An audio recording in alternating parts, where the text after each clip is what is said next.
بسم اللہ الرحمن الرحیم، اللہم صلی علی محمد وآل محمد۔ اے اللہ،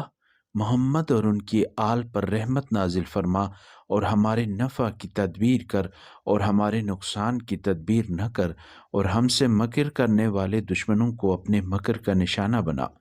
اور ہمیں اس کی زد پر نہ رکھ، اور ہمیں دشمنوں پر غلبہ دے، دشمنوں کو ہم پر غلبہ نہ دے۔ بار الہ،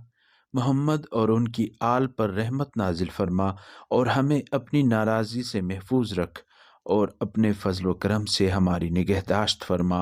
اور اپنی جانب ہمیں ہدایت کر، اور اپنی رحمت سے دور نہ کر، کہ جسے تو اپنی ناراضی سے بچائے گا وہی بچے گا، اور جسے تو ہدایت کرے گا وہی حقائق پر مطلع ہوگا، اور جسے تو اپنی رحمت سے قریب کرے گا وہی فائدے میں رہے گا۔ آمین یا رب العالمین۔ اللہم صلی علی محمد وآل